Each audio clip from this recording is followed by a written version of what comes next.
So the case is about the attempted legalisation or decriminalisation of prostitution. And what is interesting about this, one would expect if legislation of the country is challenged, that our government would actually oppose such an attack, because that's part of their function.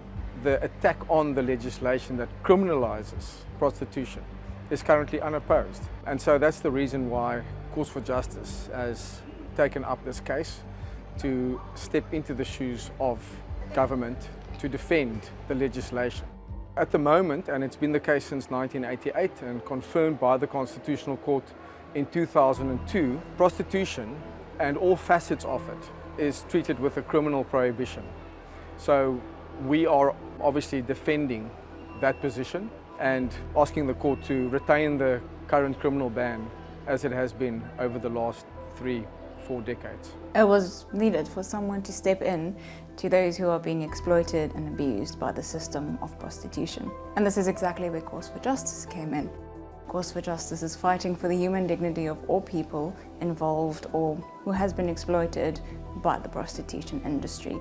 People whose bodies are seen as commercial sex objects, people who are not seen as valuable human beings in society, who can just be bought and sold at leisure for people who want gratification, predatory gratification. Prostitution has an array of consequences which just not only affects the individual but also society at large and also families. These consequences and the effects of prostitution and the abuse it has on women and children is the reason why the Constitutional Court in S versus Jordan highlighted 8 pivotal reasons why prostitution should be kept criminalised, specifically in a country such as South Africa. Prostitution in itself is degrading of women.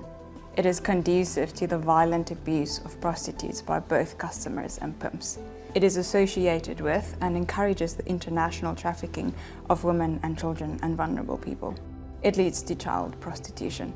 It carries an intensified risk of the spread of STDs, especially HIV and AIDS.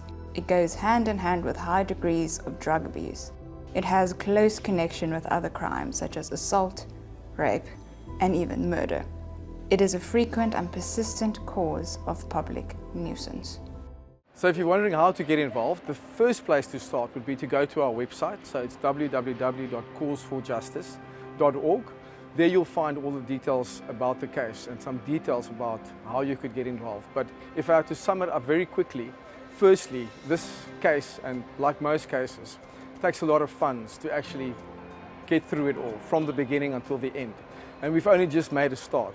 So we would say that if it's within your means, and this is something that you feel strongly about, do contribute it with finances, with donations. That will make a big difference to us to see things through until the end. Second thing you can do is actually to share with others, tell others about this case. Obviously there's going to be a very big debate that will become bigger over time, and we want to be part of that debate, not only in the courtroom but also in the living room and in the kitchen and all those places. So share about it. The other way is actually to stay up to date with what's going on, and you'll see as you go to our website there's an opportunity for you to sign up to our newsletter. There we'll do regular updates about how the case is developing and things that are happening on the ground. And the last thing, which is the most important of all, is please that you would pray with us. There's obviously a lot that goes into a case like this, and we need all the support that we can get. And most importantly, that will be for God to sustain us through the work, for our organization, but also for our legal team and everyone that is involved in some way, even those who are assisting us, like Straatwerk, like Brave to Love, those organizations who do the hard work on the ground.